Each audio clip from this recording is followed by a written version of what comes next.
instituição a qual frequenta Perdão, Amor e Caridade e também dirige o Departamento de Mocidade. Então nós vamos aprender com o André a partir de agora, com alegria. Seja bem-vindo.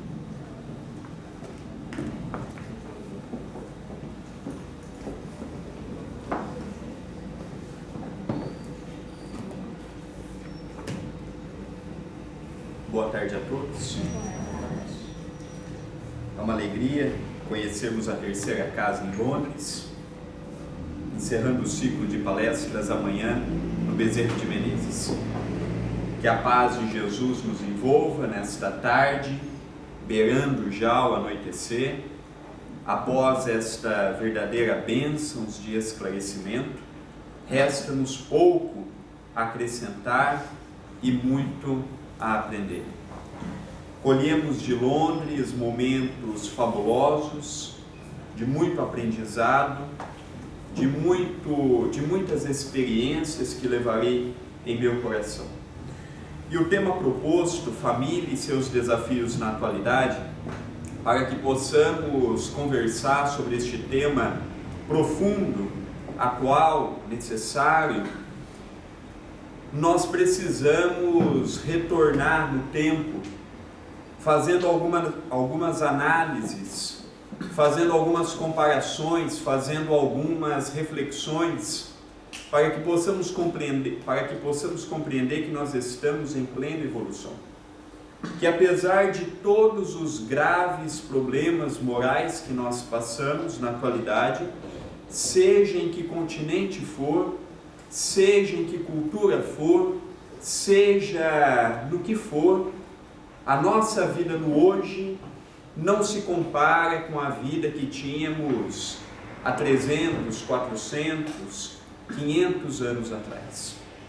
Se nós pararmos para analisar e fizermos uma correlação muito rápida, muito simples e naturalmente imperfeita, das 3 revelações que nós tivemos até a atualidade, até o presente momento, dito e estudado em o Evangelho segundo o Espiritismo, nós iremos ver a época de Moisés. Quase 2000 anos antes da vinda de Jesus, 1500 anos aproximadamente, nós tivemos um legislador hebreu que veio com o compromisso de libertar o seu povo do cajado, da égide dos egípcios, quando quem estava no poder era seu meio-irmão, o faraó Ramsés. Naquela época todos nós vivíamos conjugando apenas e tão somente o verbo ter, matar, possuir. Foi muito mal compreendido a lei do olho por olho, dente por dente, porque a lei do olho por olho, dente por dente nada mais é do que uma tradução antiga da ação e reação. Fez, não outro retornará para nós, mas a própria natureza.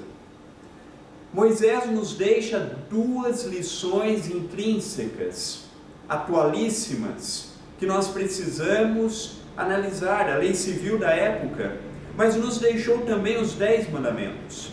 Nós podemos pegar a lei da Inglaterra ou do Reino Unido, a lei do Brasil, de todos os países, de todos os povos, de todas as culturas. Se nós tirarmos todas as leis e ficarmos com as 10 leis mosaicas, nós nada perdemos. Se nós seguirmos fielmente o que ali está, vejamos bem, é o primeiro momento que a grande coletividade se depara com a lei do único Deus.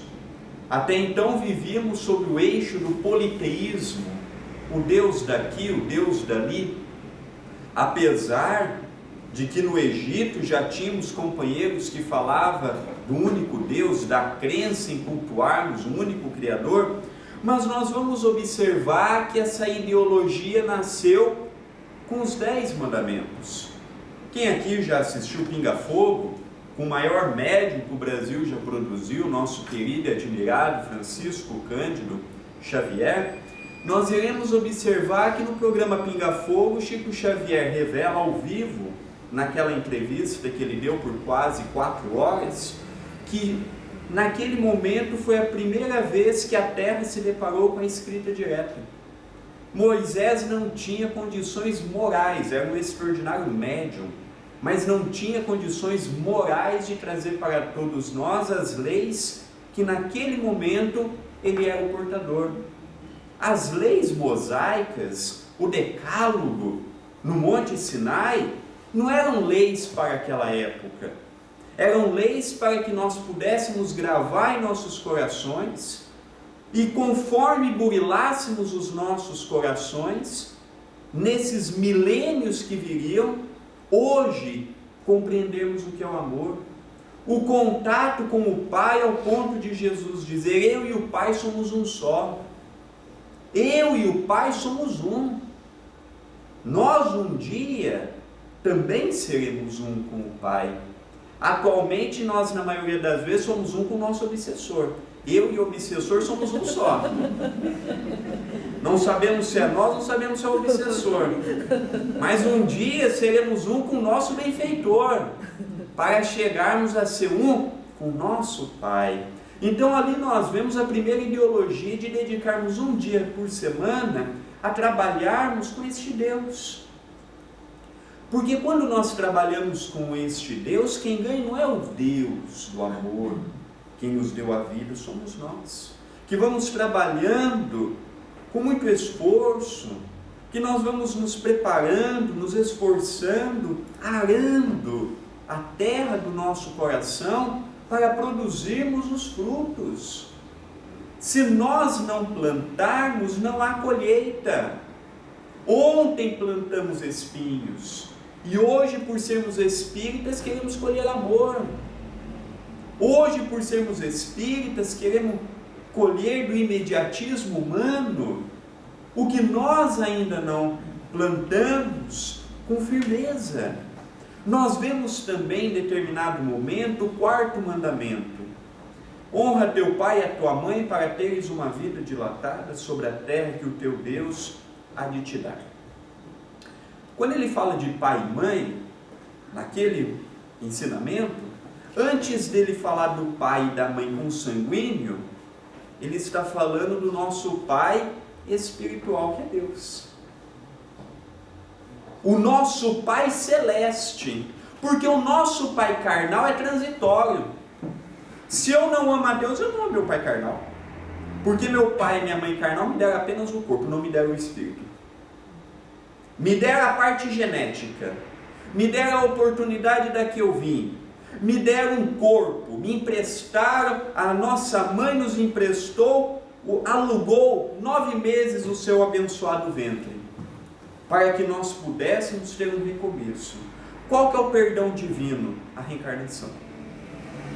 A reencarnação é você ter a oportunidade de um novo corpo, esquecendo o que você fez no ontem, apesar que se olharmos para o espelho, notaremos que o nosso passado não é dos melhores, ao ponto de compreendermos hoje: a quem muito foi dado, muito será cobrado. Se hoje nós estamos aqui, não é gratuito, tem um porquê, tem uma necessidade, tem uma oportunidade que nos está sendo dado. Então, honra teu pai. Nós reclamamos de Deus, tudo que nós passamos, a culpa é dele. A culpa é dele, quando não dos espíritos, nunca nossa. André Luiz, pelo nosso querido Chico, diz: o espiritismo, a doutrina dos espíritos, não é a religião do nós e nem do vós, e sim do eu. Eu, qual o papel que eu estou desempenhando? Nós todos estamos em busca de descobrirmos quem somos. Estamos em busca de descobrirmos a nossa identidade. Nós não sabemos quem somos. Nós pouco conhecemos da nossa natureza íntima. Pouco conhecemos quem somos verdadeiramente, sem as máscaras que o mundo exige que tenhamos. A máscara do materialismo, A máscara de você manter uma pose para ser respeitado, a máscara de estar olhando para o mundo sempre de cima, porque é vergonhoso olhar de baixo. E com isto, fomos nos enfiando nos labirintos dos mais complicados processos de distúrbios. Só que tudo que nós vamos avançando tem a necessidade do regresso. Lembremos a parábola do filho pródigo. O filho queria conhecer o mundo. O filho somos nós, o filho pródigo. Nós pedimos a Deus, me dê a parte que me cabe. E nos foi dado. Saímos com toda aquela herança que nos cabia. Conhecemos o mundo. Desfrutamos dos prazeres do mundo. Só que nós ajuntamos amigos não pelo que nós possuíamos interiormente, e sim o que nós tínhamos momentaneamente. Pela nossa falta de vigilância, perdemos o que tínhamos. E por perdermos o pouco que tínhamos, perdemos os amigos. Perdemos as pessoas que estavam do nosso lado, nos auxiliando, nos assessorando, porque estavam motivados, não pelo que tínhamos, mas sim pelo que naquele momento representávamos. E de repente, para onde nós vamos? Lembramos do nosso Pai amoroso. Retornamos para a casa do Pai, que é Deus. E quando chegamos lá, falamos, tens um serviço para mim? Não, aqui você voltará como meu filho. É o que nós estamos tendo hoje, regressando depois de uma viagem, que conhecemos tudo que o mundo poderia nos oferecer, mas chegamos no momento que o mundo já não nos oferece o que precisamos. Temos um carro, já não gera mais felicidade. Temos propriedades, já não gera mais felicidade. Temos o que o mundo pode nos oferecer, não nos gera mais felicidade, porque nós estamos já deixando aquela era do materialismo. A transição planetária não é apenas a mudança do mundo de provas e expiações, ou expiações e provas, para a regeneração, e sim deixando de lado o materialismo para entrarmos na era do espírito, da fraternidade, da mediunidade, do intercâmbio com os espíritos, que estão do nosso lado, ao ponto de Allan Kardec nos afirmar: o vazio absoluto não existe. Kardec, na questão 621 do Livro dos Espíritos, questiona onde está escrito a lei divina na consciência. Quando chegamos a uma casa, que nós começamos a estudar, igual aqui, um estudo sério, nobre, digno, nós passamos a adquirir uma coisa que é maravilhosa, mas que também nos perturba, que é a consciência. O martelinho errou, mas não temos ainda a humildade de pedir perdão. Mas já sabemos que erramos, isso é um grande avanço. Não queremos também, numa única encarnação, mudar o que estamos fazendo errado há milênios. Não tem como eu sair do primeiro andar e ir para o último. É impossível. É um passo de cada vez. Se não eu vou subir 2 por vezes, pode ser que eu tropece e caia tudo. E não valeu de nada. Quem corre muito não sai do lugar. Corre, chega ali na esquina, está cansado. Aí tem que sentar, tomar água, descansar. Tem que andar, correr. Nós sabemos. Agora, também não pode ser muito devagar, porque espírita é cheio de parcelar. Espírita é cheio de parcelar, já que tem muitas vidas mesmo. Pegar um pouquinho aqui, um pouquinho depois, e parcelando a nossa dívida. É igual lá no Brasil, não sei se aqui tem crediário. Quanto mais mês, melhor. Tem gente que tem um monte de carnê para pagar em 30 vezes, 40 vezes. Aqui eu não sei como é que funciona aqui. Lá no Brasil a gente tem um monte de... Tem pessoa que tem um carnêzinho desse tamanho. Não sabe nem se vai acabar de pagar. Deixa a conta para os filhos, para os netos. Lá o Brasil agora tem aquelas casas populares que você faz em 80 meses, 90. Mas é bom, porque para uma camada da sociedade é necessário, vai ter a casinha própria, é importante. Então nós vemos, nós compreendemos hoje que a evolução do agora é necessário que estamos passando, esse conflito conosco mesmo, de certo, de errado, a consciência batendo, olha, vai devagar, não vai por aí, não vai levar nada com correr, andar por aí. A Europa, como o mundo todo, é reflexo disso. Vemos pessoas que têm tudo materialmente, mas vazias espiritualmente. Tem de tudo, tudo, mas não é feliz. Em contrapartida, o brasileiro não tem nada e é feliz. O brasileiro não tem nada disso, não tem transporte público, não tem saúde, não tem nada, mas é feliz. É feliz. O brasileiro tropeça na rua da risada. O que mais vale? Termos tudo isto? Termos tudo isto e não termos nada? Ou não termos nada e termos tudo? Complexo. Então, onde está escrito? Na consciência. A nossa consciência. Aí muitos podem perguntar, mas quem que é o modelo? Kardec perguntou. Na questão 625, qual o guia modelo da humanidade? Veio de Jesus. Hoje foi visto com muita propriedade. Hoje foi visto com muita propriedade. Jesus é o modelo. Ao ponto dele se auto-intitular sem qualquer nesga de vaidade. Eu sou o caminho, a verdade e a vida. E se alguém quer chegar ao Pai, é necessário passar por mim. Pelos meus ensinamentos, pela maneira que eu vi o mundo. Uma das passagens mais significativas para mim, em o Evangelho segundo o Espiritismo, no Evangelho de Jesus, é ele com a adúltera. Quando a adúltera foi pega em adultério. Nesse momento o homem saiu de cena. Só a mulher que foi pega. E não tem como você cometer adultério sozinho. Cadê o homem nesse momento? Uma sociedade machista. Que naquela época tinha que crucificar alguém, pegou a mulher. Levou a mulher para a praça pública. Hoje nós não malhamos mais as pessoas nas praças públicas. Malhamos na consciência nossa. Julgamos, mas não apenas julgamos, condenamos. Estamos parecendo Saulo de Tarso, quando pôs Saulo no sinédrio. Não, meu filho, aqui você pode falar o que você quiser, você vai ter os outros chorar, mas daqui você não sai vivo. Aqui você fica tranquilo que é daqui para o outro lado. Então nós passamos a observar que Jesus é o caminho, é a rota, é a peregrinação que todos nós somos convidados hoje a percorrer.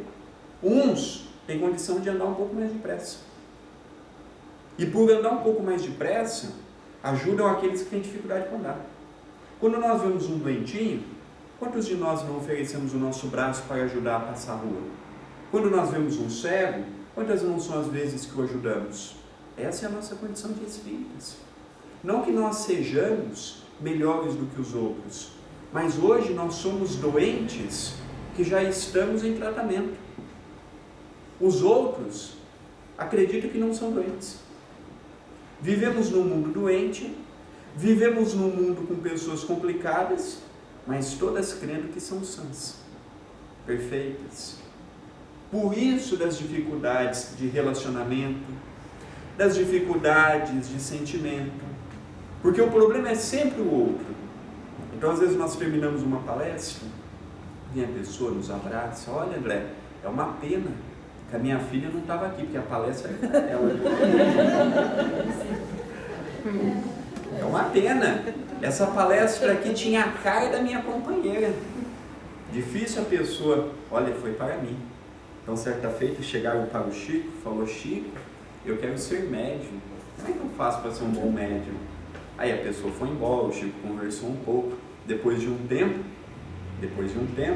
o Chico falou na intimidade, todos me perguntam como ser bons médiums, mas ninguém me pergunta como ser um homem de bem.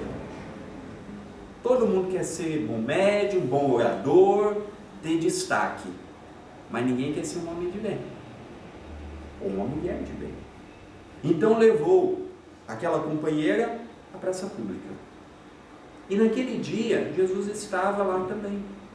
E foi perguntado pelos doutores da lei, pelos fariseus, por todos.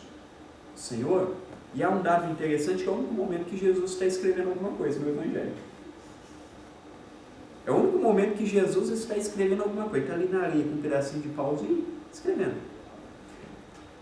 Quase 2000 anos depois, Emmanuel nos diz, através do Chico, que o que ele estava escrevendo ali era uma frase de defeito de cada um que ali estava.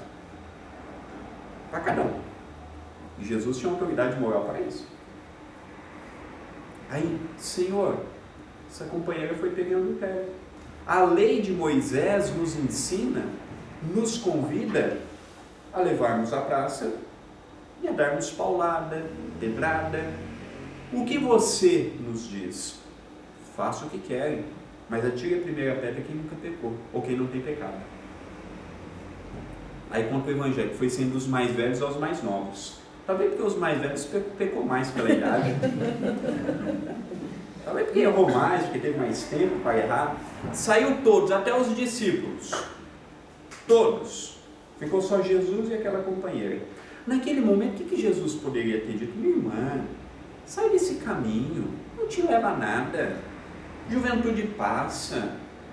Jesus olhou para ela e falou: alguém te condenou? Não. Vá e não peques mais. Você tem livre-arbítrio. Eu posso ficar uma hora aqui falando com você. Se você não quiser mudar, não vai mudar. Essa é uma passagem significativa. Porque nós podemos, nessa história, ser a feição de dois: Jesus ou multidão, não tem um terceiro. Ou nós condenamos, ou nós respeitamos o tempo de cada um. E automaticamente respeitamos o nosso próprio tempo. Muitos podem perguntar: André, o que tem a ver toda esta introdução com a família e os seus desafios? Para falarmos de família, temos que compreender as épocas em que passamos. Moisés trouxe para nós a lei e o convívio do homem. Quando Jesus veio, nos trouxe a primeira palavra do alfabeto divino, que é a palavra amor. E diga-se de passagem, passou 2000 anos, é o maior desafio para nós os cristãos. O maior desafio de todo o Evangelho é amar. Porque o amor inclui caridade, perdão, humildade, respeito, tolerância, compaixão. Fazermos para o próximo, não para agradarmos o próximo, mas dando ao próximo o que gostaríamos que o próximo nos desse. Jesus é tão inteligente que fala: faça para o outro, mas pegue você como modelo. Alguém aqui espera que o outro dê algo ruim? Não. Nós esperamos sempre que o outro dê o melhor. Por que nós não vamos dar o melhor também? No Evangelho, nós vemos a caridade tão decantada. Para a maioria de nós, o que é caridade? Dá o que não nos serve mais. Um sapato, dá um sapato. Uma blusa, dá uma blusa. Às vezes hoje a gente está um pouquinho mais fortinho, a blusa já faz 10 anos que não entra mais em andar. Essas coisas. Essas coisas, espera ficar velho para dar, rasga, a gente dá. Agora tá bom para dar. Eu já chego lá no centro, tem gente que chega com sacos desse tamanho. Eu falo assim: ó, se aqui tiver alguma porcaria, você já leva embora. Porque os outros não precisam de porcaria, não. A casa dos outros é lixo. Só porque não tem condição a gente vai dar roupa rasgada? Não, a gente tem que dar coisa boa. Tá ruim? Tá ruim? Então joga no lixo. Tem que dar para os outros. Mas a caridade faz certo. Porque às vezes a gente explica, a gente se conforma com pouco. Não, caridade tem que ser os padrões. Não é assim, vai fazer de qualquer jeito. É a mesma coisa, quando é que a gente dá alguma coisa aqui para os outros? Não serve mais. Então chega, ó, tem coisa boa aí? Não, ainda tem coisa boa. Então eles já acostumaram, o tempo passou, já aprenderam, não me lindram mais. Se me lindrar também, vai dar para outra casa espírita. Aqui tem mais 7, alguma vai aceitar. Dá para o bar da pechincha, faz qualquer coisa, mas aqui não entrou no padrão aqui da nossa casa aqui. Ah, André, mas você é muito orgulhoso. Não, orgulhoso não. Não, peraí, a gente aprendeu que a gente tem que dar para o próximo algo que sirva. A casa do próximo não é dispensa, nossa. Não é dispensa. Aí perguntaram, Allan Kardec, bom senso encarnado segundo o caminho de Flammarion, como Jesus compreendia a palavra caridade? É uma pergunta muito difícil, apesar de ser curtinho. Jesus entendia a caridade por 3 virtudes: benevolência para com todos, indulgência para as imperfeições alheias, perdão às ofensas. Quem é que um dia já conjugou perdão como caridade? Aí nós vamos ver o Evangelho segundo o Espiritismo. Quando nós vemos a lei da paciência, que é a ciência da paz, que é a ciência da paz, nós notamos que o perdão, nós perdoamos porque somos atrasados. O perdão no mundo de regeneração é uma virtude supremos, que não vai ter mais. Só perdoa quem é orgulhoso, quem se sente ofendido. Quem não se sente ofendido vai perdoar do quê? Então tem Chico Xavier, que é um modelo para nós, para todos nós. Chico Xavier tinha um sobrinho terrível, quando eles ainda moravam em Pedro Leopoldo. E ele aprontava, depois chegava, olha tio Chico, você me perdoa? E ele ia na imprensa, falava que tudo aquilo do tio dele era mentira, era coisa da cabeça, ele copiava, não tinha nada de espírito, aquilo era uma invenção. E que vai uma bobagem. Aí ele caiu em si. Ô tio Chico, você me perdoa? Não, meu filho, eu te perdoo. Chegou um dia que o Chico virou para ele e falou assim: Mauri, eu não te perdoei ontem? Perdoou, tio? Eu te perdoando agora, já está perdoado para amanhã. Amanhã você pode fala o que você quiser, não vê, já está perdoado. Fica tranquilo que você está tudo certo. Aí nós temos uma Mahatma Gandhi que estudou aqui. Interessante, às vezes eu pergunto algumas coisas para os brasileiros que moram aqui, ninguém sabe onde está aí, onde morou Isaac Newton. Fui na igreja de São Paulo, perguntei umas coisas, ninguém sabe. Eu preciso uns dias melhor aqui, viu? Pô, aqui minha, não sei, ele estudou aqui, não me pergunta onde que eu não sei, vocês têm que me ensinar. E Gandhi é um modelo. Ele morou perto daqui. Morou perto daqui? Então eu vou pegar você com minha guia agora, hein? Vou pegar você com minha guia. E teve duas personalidades que no século XX me chamam muita atenção. Mahatma Gandhi no campo da política e o nosso querido Chico no campo religioso. E Gandhi libertou toda a Índia do poderio que a Grã-Bretanha tem até hoje. Financeiro, exército, munição, armamento. Um diálogo. Apenas com a arte de conversar. E certa feita, ele sofreu um atentado.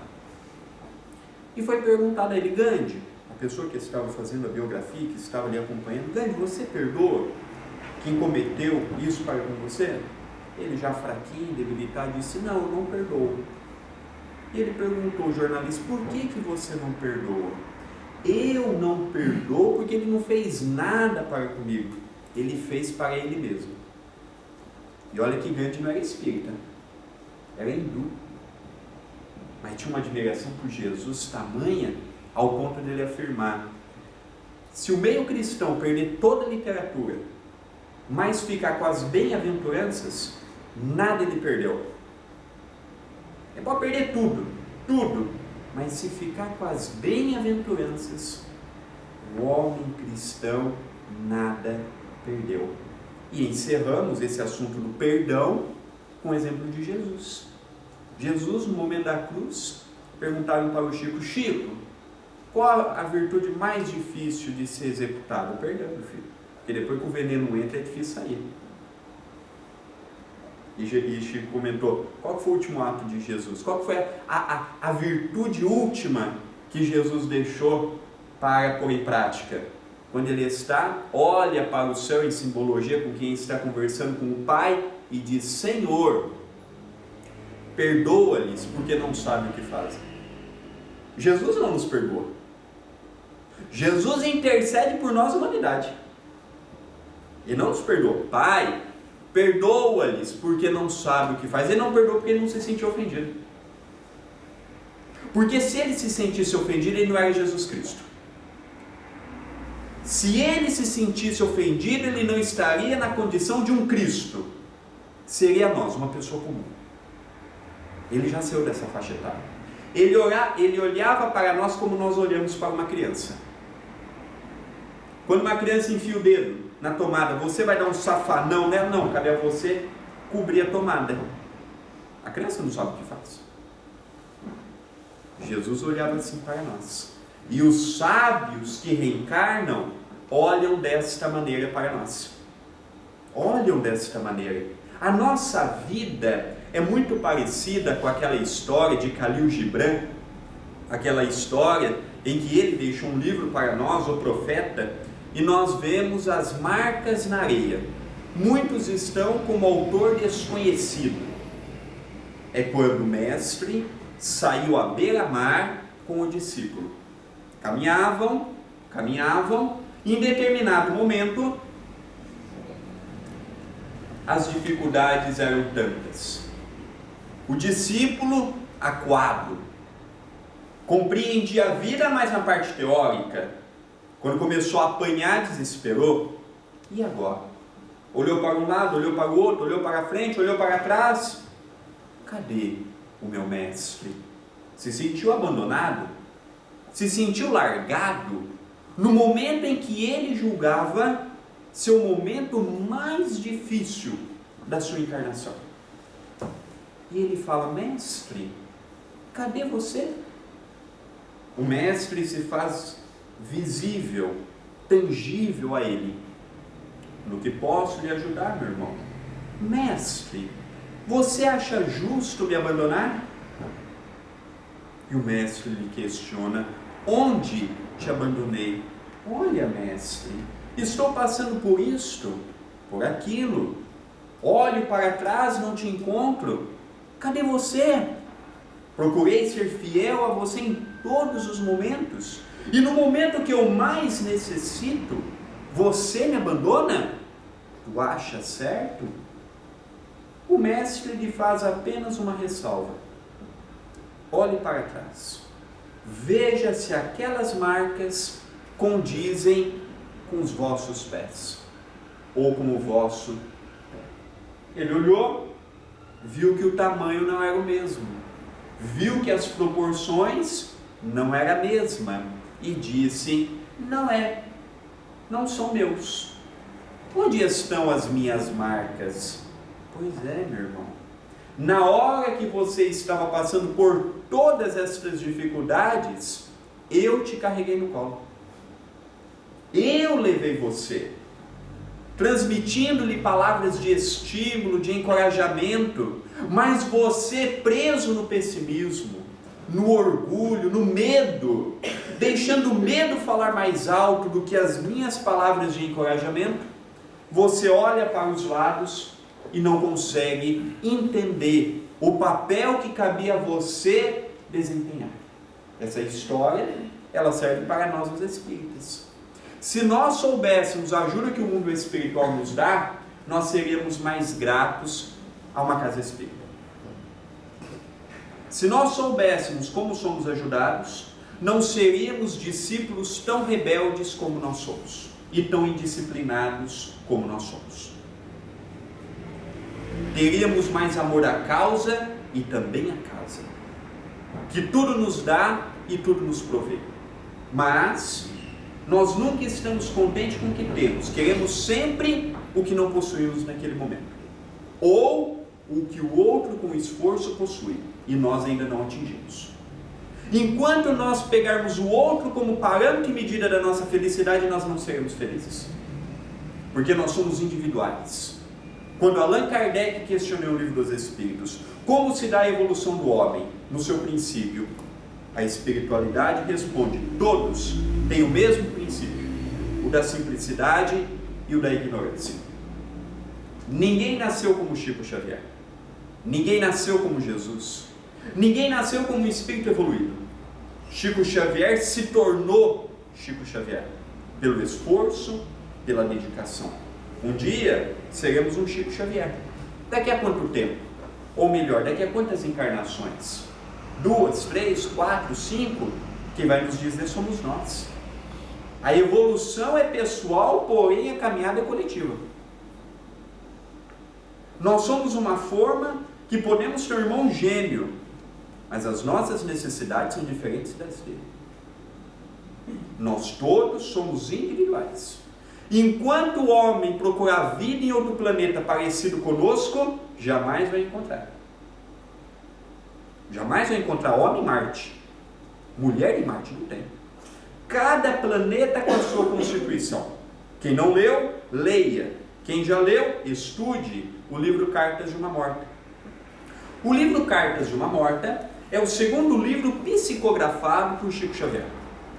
Foi em 1935, quando o nosso querido Chico estava com 25 anos. O livro ditado pela sua mãe, Maria João de Deus, uma lavadeira. Não tinha curso universitário, não tinha conhecimento de área nenhuma, mas quando desencarnou, teve a oportunidade de fazer uma excursão aos outros planetas que giram em torno do Sol. André Luiz, que foi o pseudônimo de Dr. Carlos Chagas, quando chegou no mundo espiritual, foi um dos maiores brasileiros que nós tivemos, ficou 9 anos sofrendo no umbral Deus. O que vale? Conhecer ou amar? O que nós estamos querendo? Qual é o nosso ideal? Todos nós somos motivados a alguma coisa. Qual a nossa motivação espiritual? Qual o nosso ideal? Ou será que no lado espiritual nós somos pobres de ideais? Lutamos para ter as coisas na matéria. E no lado espiritual? Concordo que é a primeira vez, para a maioria de nós, que nós estamos lutando por algo do lado espiritual. Até então, vivíamos num ciclo vicioso das encarnações inferiores. Encarnávamos e desencarnávamos sem saber o que estava acontecendo. Não sabíamos se estávamos aqui ou ali. Hoje não. Talvez seja para todos nós a primeira encarnação em que nós iremos desencarnar, sabedores que desencarnamos, compreendendo todo o processo natural da perda do corpo físico. Por isso que o espírita já tem que preparar para a morte também. É uma das matérias básicas. O espírita que não se prepara para a morte sofre do outro lado. Porque isso aqui é passageiro.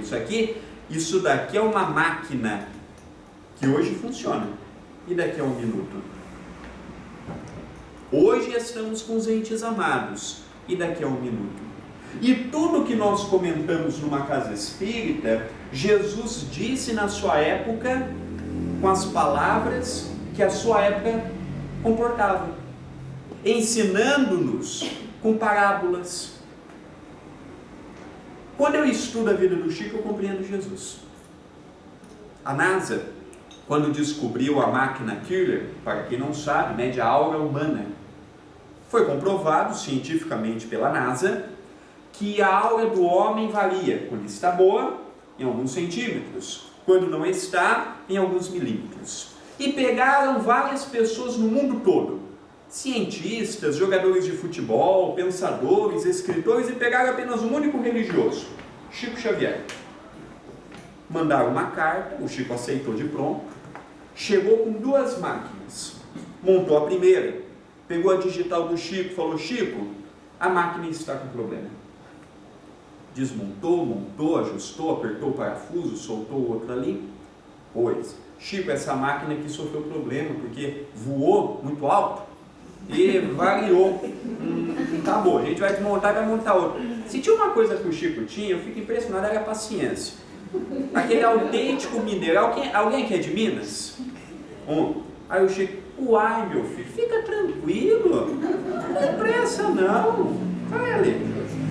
Aí montou a segunda máquina, pela terceira vez comprovou 10 metros de circunferência, a aura de Chico Xavier. 10 metros para frente, para trás, para os lados e fecha o céu. Se Chico Xavier era essa potência, imagina Jesus. Se é difícil compreender Chico Xavier, que você olhava para ele e te chamava pelo nome, sendo que você foi a primeira vez até ele, imagina Jesus. Quem era Jesus? Quem era Jesus? Se pensar perto de Chico Xavier era um perigo. Era um perigo você pensar perto daquele homem. Eu me lembro do meu pai. O meu pai entrou no Espiritismo em 85 pela porta que a maioria entrou, do sofrimento, da mediunidade desequilibrada, num processo obsessivo. E ele começou em Itatiba, no estado de São Paulo, a frequentar a casa espírita. E era dirigida, como é até hoje, por Antônio de Pádua Souza, muito amigo do Chico. Mensalmente eles iam até Uberaba. E o meu pai teve a oportunidade de começar a ir para Uberaba. E certa feita, o meu pai havia sido promovido. Trabalhava numa agência bancária. Ele chegou ao posto mais alto de gerente geral. havia casado há pouco tempo, estavam planejando eu e a minha irmã, e o banco naquela época se trabalhava 12, 13, 14 horas, não tinha o computador, não tinha a facilidade que tem hoje, isso há 20, 30 anos atrás, hein? Olha o avanço que nós tivemos tecnológico, em 20, 30 anos. Aí o meu pai chegou, o Chico falou: Sérgio, você tem um compromisso com o oratório. Meu pai falou: que coisa interessante. Mas meu filho, você precisa estudar 2 horas por dia. Aí meu pai falou assim: coitado, né? Já está velhinho, não sabe nem o que pensa. Acho que estou aposentado, acho que não tem que trabalhar, coitado. O Chico virou para ele e falou assim: eu não estou doido não, viu? Eu não estou doido não. Você trate de dormir menos e estudar mais. Você durma menos, você dê o seu jeito e estude mais. Você vai precisar desse estudo, você vai precisar dessa disciplina, você vai precisar deste conhecimento. Faça isso que você vai só ter a ganhar. Então, quando nós vemos o Chico, eu diria o seguinte: a distância de Chico para Jesus é a nossa para Chico Xavier. Olha que parâmetro interessante. A distância evolutiva de Chico para Jesus é a mesma de nós para o Chico. Olha o alcance que nós estamos, mas muitos podem provar. Isso é para desestimular ou estimular? Estimular. Porque se nós soubéssemos quem fomos já na vida passada, não precisamos nem a 500 anos. Não precisamos nem a 500 anos. Ontem nós conversávamos com o Gilson, com outros amigos. Chegou uma mulher para o Chico, com as aias, aquelas pessoas acompanhando o Chico, aquela mulher com aquele cabelo todo enfeitado, bem vestida, aquelas mulheres que iam acompanhando, chegou para o Chico: Chico, você não sabe da revelação que eu tive no centro. Me disseram que eu fui Maria Antonieta, da família dos Bourbons, do Luís XVI. Eles foram tão bons que morreram na Praça da Concórdia guilhotinados. Tão bons que eles foram. Aí ela perguntou: você acha que pode ser verdade, Chico? O Chico falou: pode, minha filha. Pode, porque as lavadeiras estão todas no céu. Aqui é só bandido mesmo. Aqui é só criminoso. Os homens e as mulheres boas estão todos lá, não aqui não. Fica vocês brigando por poder, brigando por nada. Tem uma vassoura no centro espírita, a gente briga para ver quem é o dono da vassoura. Cada um briga pelo que quer. Certa feita, chegou um dirigente da Federação Espírita Brasileira em Uberaba e sentou no lugarzinho do Chico. Aí o Chico chegava depois, porque ele chegava, todo mundo parava ele na porta do centro. Aí o Chico chegava com um terno bonitinho, ele chegava na mesa com um terno desse tamanho. A turma ia pondo papel aqui, papel ali. Ele chegava. Aí de repente os companheiros falaram: Chico, o presidente está sentado ali, você quer que a gente tire ele? Não, meu filho, deixa ele ali, ele precisa ainda disso, eu vou trabalhar ali, ó. São as escolhas da vida. São as escolhas. Então Jesus nos ensinou o amor. Jesus nos ensina a passar pela porta estreita. A porta larga é a que a gente está tentando fechar, mas só que a estreita é tão estreita que a gente tem que passar beirando assim, ó. Porque senão não passa. É a porta do sacrifício, da renúncia. O espírita que não quer renunciar, sai daqui e vai procurar outra religião. Quem aqui não está disposto a mudar ideal, a mudar preconceitos, deixe de ser espírita, você está no lugar errado. Ao ponto de André Luiz nos informar: o espírita é verdadeiro, ele entra pela segunda vez na casa espírita, daí em diante, ele nunca mais será a mesma pessoa, porque ele começa a refletir, ele começa a analisar, ele começa a se questionar do trabalho que ele deve realizar junto à sociedade. Qual que é o slogan de nós os espíritas? Fora da caridade, não há salvação. Fora do trabalho com Jesus e por Jesus, não há salvação. Certa feita, porque o Chico, quando tinha que ser firme, às vezes a gente olha para ele e pensa que ele era bobo. De bobo aquele homem não tinha nada não. Ele era divino. Ele era um espírito evoluído, mas quando precisava também sair e mostrar para a gente com palavras firmes e com amor, fazia. Ele disse assim: olha, eu já disse para Emmanuel e eu vou dizer para vocês, eu não trabalho nem para encarnado, nem para espírito nenhum. Eu não trabalho para Emmanuel, eu não trabalho para André Luiz, eu não trabalho para Humberto de Campos, eu não trabalho para Sheila, eu não trabalho para Meimei, eu não trabalho para Dr. Bezerra, eu trabalho para Jesus. Eu trabalho para Jesus, que é o meu amigo, que é o meu mestre. Os outros estão todos subordinados a ele, mas ele é a esfera máxima do que nós temos aqui de padrão de amor. Padrão de companheiro. Chega para ele Tomé, está no livro Boa Nova: Senhor, vamos fazer conchavo com os poderosos. Olha Jesus, a gente vai para uma pregação, é só prostituta, é só pessoas de má vida, ou é pescador que não tem dinheiro. A gente anda com essas pessoas do lado, isso não dá certo não. Se você for preso, se a gente for preso, quem vai soltar a gente? Quem vai defender a gente? Jesus falou: Tomé, eu não vim para os sãos, eu vim para os doentes. Eu não vou atrás de ninguém, eles que vêm atrás de mim. Eu não preciso deles. E no atual momento evolutivo deles, eles também não precisam de mim. Humberto de Campos nos conta no livro Cartas e Crônicas, uma crônica muito bonita, muito interessante. Nós vemos ele, Humberto de Campos, com benfeitor, narra que eles estavam em cima, vendo um vale de sofrimento. E Humberto de Campos questiona: meu irmão, esses espíritos sofredores são os nossos irmãos da Roma Antiga, brigando ainda para ver quem é o César, brigando ainda pelas legiões? Não, meu filho.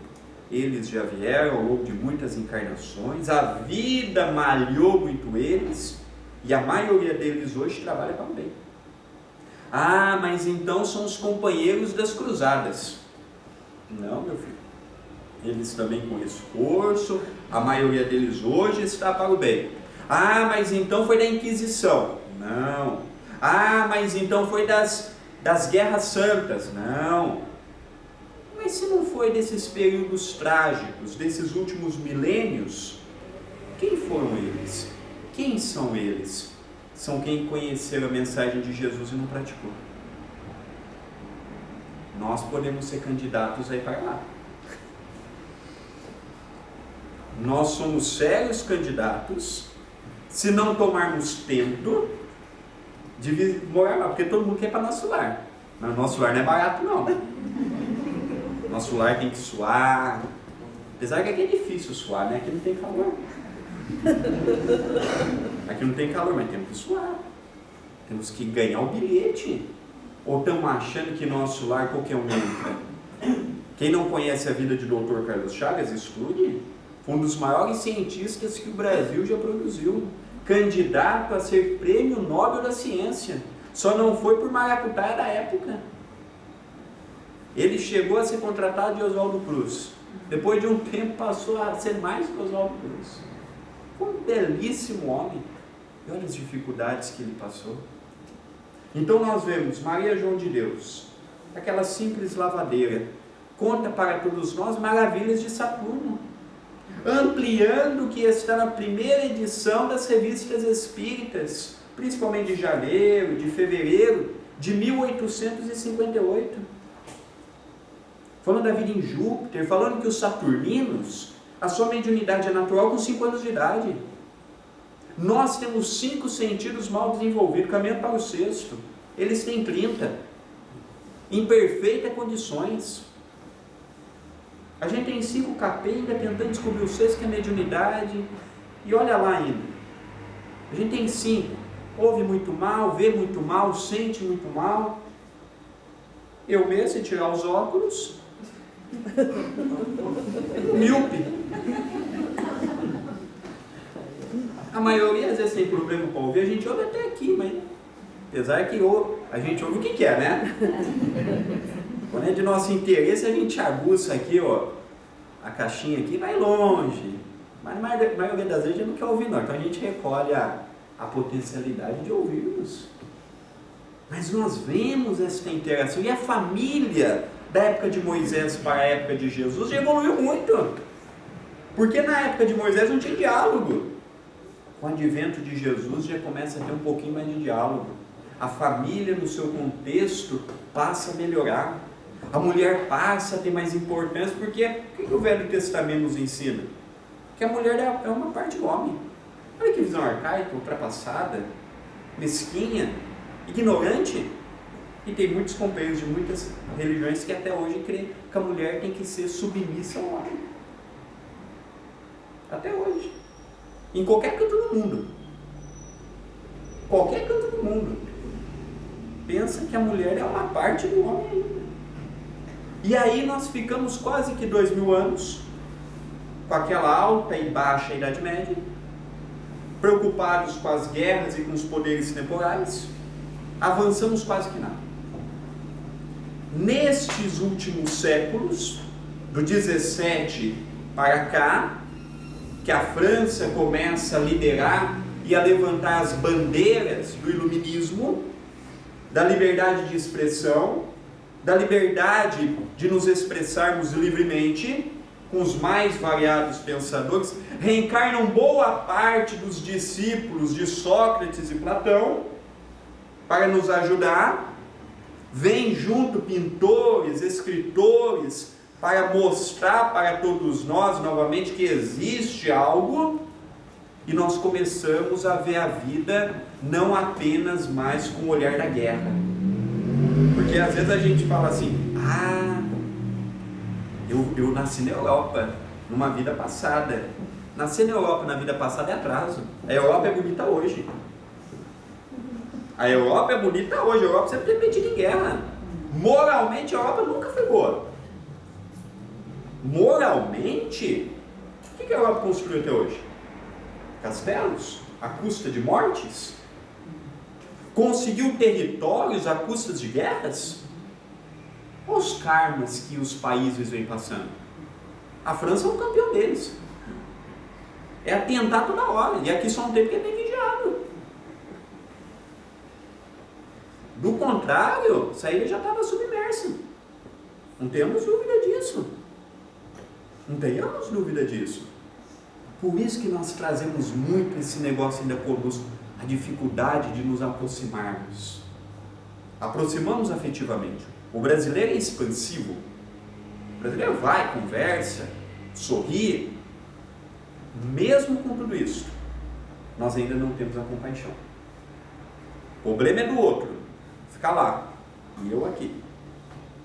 Não é problema meu. Então a gente tem que lutar para aproximar. Aí quando veio todo este período, acabando as monarquias, começando o regime da democracia, em todos os sentidos, começou a se expandir o modo, tivemos Mesmer, Chopin, Mozart e tantos outros, Beethoven, Victor Hugo, Marie Curie no campo da medicina e tantos outros e tantas outras. Aí o campo estava preparado para a terceira revelação, que é o Espiritismo, que é uma profecia deixada por Jesus, em que só João a captou. Só está no Evangelho de João. E Allan Kardec coloca no capítulo 6 o Cristo Consolador, quando ele fala do Consolador prometido no item 3º. Quando no Evangelho de João ele nos nasce: vós me amais, guardais os meus mandamentos, e eu rogarei ao Pai, e ele vos enviará um outro Consolador, a fim de que fique eternamente convosco. E Leon Denis, que se Kardec falhasse seria o continuador natural do mestre lyonês, nos ensina: o Espiritismo não é a religião do futuro, mas é o futuro das religiões. O Espiritismo resgata a mediunidade, mas não é dona da mediunidade. O Espiritismo traz a reencarnação novamente, mas não é dona da reencarnação. Mediunidade e médiuns, todos nós somos, todos nós possuímos, uns desenvolvidos, outros em germe. Uns desenvolvidos e outros esperando que nós tenhamos o bom senso de desenvolver. A mediunidade também precisa do nosso esforço. E aí Kardec teve o campo fértil para trazer, foi a primeira religião cristã, por exemplo, a falar claramente do divórcio. Não deu certo? Antes que parta para a agressão verbal, separe. Tentou tudo, não deu certo, vai cada um para o seu canto para não juntar mais karma. Tentou de tudo, não deu certo, para que teimar no que não está dando certo? E Kardec teve a coragem de publicar em o Evangelho segundo o Espiritismo. Isso não se falava em lugar nenhum. Kardec foi ali, ó, corajoso. E esse foi um homem de fibra. Esse ele não teve medo de dar a cara a tapa. Esse mostrou para todos nós que quem quer consegue. Muitos podem falar, ele era ajudado, porque nós não somos. É verdade que o espírito da verdade é uma rede grande, mas os espíritos dessa casa são tão sérios quanto eles. São tão sérios quanto eles. E trabalham pelo mesmo ideal. Trabalham pelo mesmo ideal.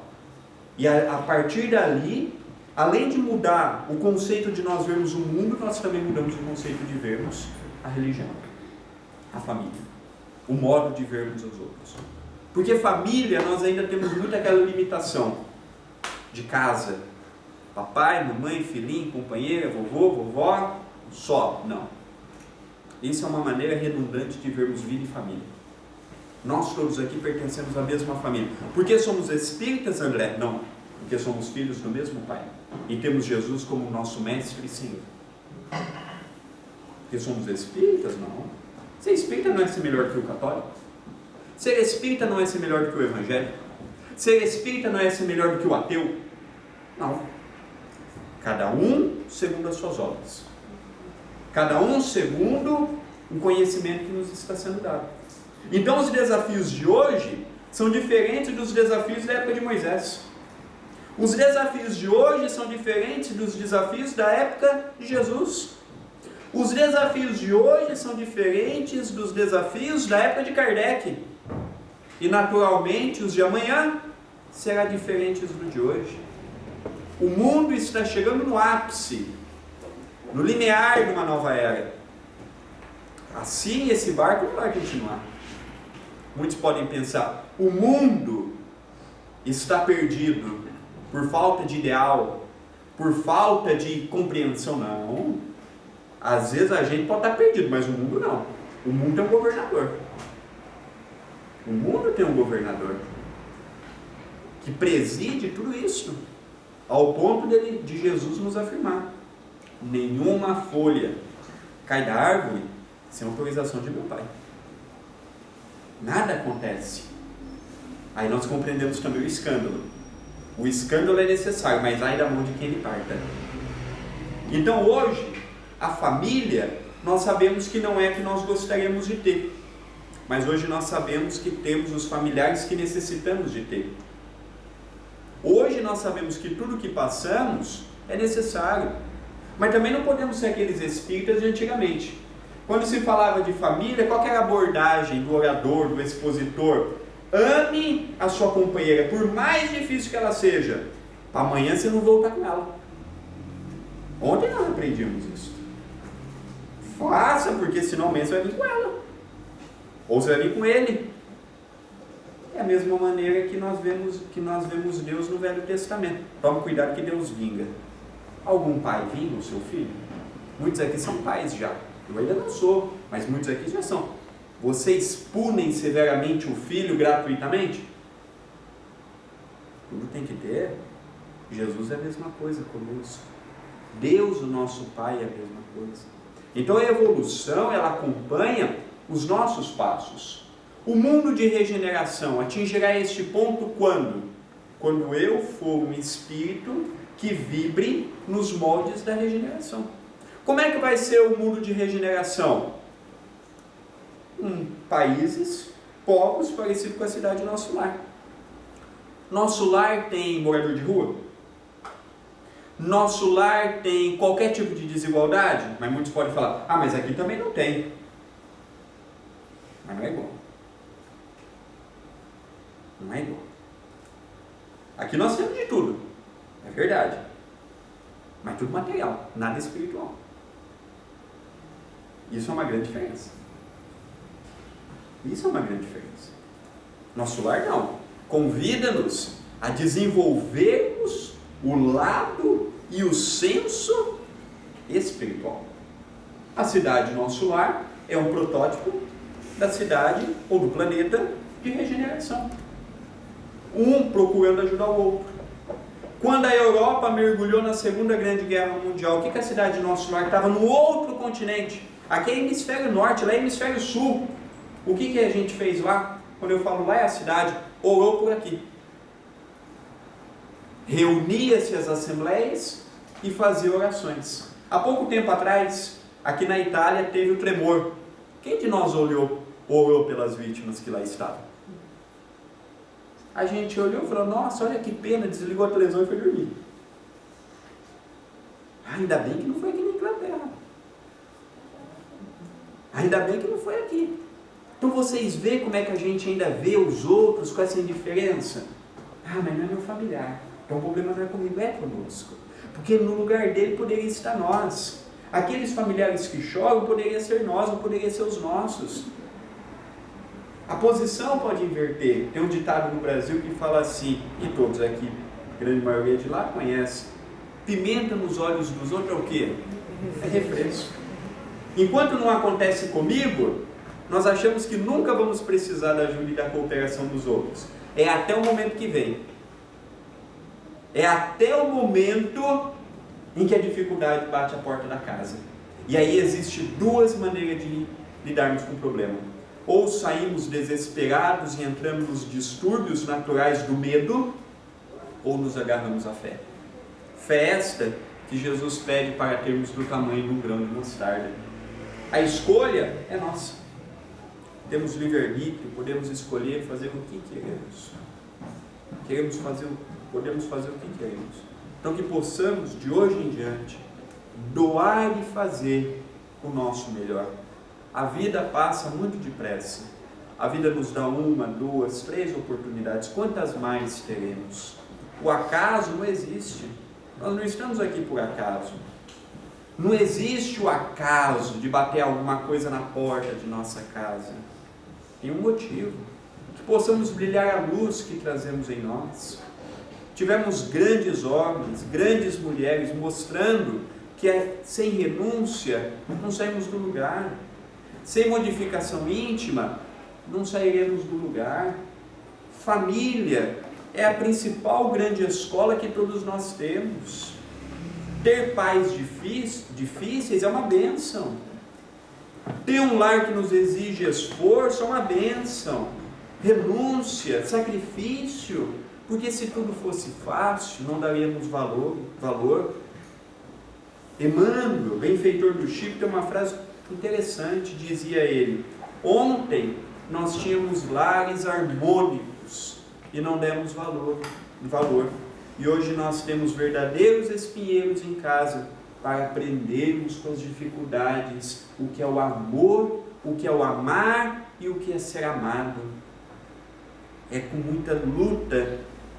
Quando nós somos crianças, nós não medimos a dor de nascer o dente, por exemplo. Crescer espiritualmente dói. Crescer espiritualmente exige de nós perseverança, renúncia, sacrifício. Como é que os primeiros cristãos mostravam que eram fiéis a Jesus, dando a vida nas arenas? Qual que é o nosso sacrifício hoje? Fazendo o que nós já conseguimos fazer aqui dentro, lá fora. Se nós temos paciência aqui dentro, por que não teremos lá fora? Se conseguimos ouvir uma mensagem, assimilar e achar bonita, por que não conseguimos colocar em prática? Muitos podem falar, é difícil, André. Aí vem a contra-pergunta, mas você tentou? Para uma mulher que está aprendendo a cozinhar um homem, parece que todo bolo é difícil, mas depois se torna fácil. Para muitos que têm a maneira de conduzir do lado direito, conduzir na Inglaterra é o mais difícil do mundo, passa-se um tempo, você habitua. Tudo é fácil desde que queiramos. Tudo é fácil. Tudo está em nossas mãos. Quem coloca as dificuldades somos nós. A ciência já vem provando que muitas doenças são criadas pela nossa mente desequilibrada. Vemos o que não existe, ouvimos o que não foi falado, acreditamos no que queremos. Então é momento de mudarmos. Agora, a escolha está em nossas mãos. Mais cedo ou mais tarde, retornaremos para o mundo dos espíritos, a nossa verdadeira pátria, a nossa verdadeira morada. Só que Jesus disse, lá em alguns lugares há choro e ranger de dentes. Mas também há lugares abençoados. E quem vai escolher somos nós. A escolha está em nossas mãos. O esforço, o que nós queremos, tem que ser mostrado no esforço do hoje. E aqui é uma casa que dá plenas condições, total preparo para que nós possamos sair lá fora, enfrentarmos o mundo que é difícil, enfrentarmos os nossos vícios que nos acompanham há muito tempo e acendermos a luz abençoada que nós trazemos conosco. Mas para tudo isso, a compreensão se faz necessária. Compreendemos, aceitamos, vivenciemos, materializemos. Essa casa, se ficasse apenas na mente das pessoas que fundaram, hoje não estaríamos aqui. Foi materializado, mas foi também ali construída diariamente, como vem sendo. O homem de bem, o mundo melhor, é uma construção que tem um começo, mas não tem um fim. Diariamente vamos aprendendo, diariamente vamos refletindo, desde que estejamos abertos a tais princípios, a tais ideais. Do contrário, o nosso tempo já está caminhando para o encerramento, mas a gente não é porque somos espíritas que todos nós pertencemos à mesma categoria de espíritas, não. Em O Livro dos Médiuns, nós vemos 4 tipos de espíritas. Quem sabe numa próxima oportunidade possamos estudar com calma e ver em qual categoria de espírita nós nos encontramos. E quem faz as escolhas somos nós. Mas quem quer já antecipar o assunto, estude O Livro dos Médiuns. Lá Kardec mostra os 4 tipos de médiuns que existem aqui na Terra. Gostaria de aproveitar a oportunidade para agradecer a casa, a oportunidade de conhecer amigos. Levarei essa experiência em nossos corações. Agradeço por tudo. Quem sabe até uma próxima oportunidade. Muita paz no coração de todos.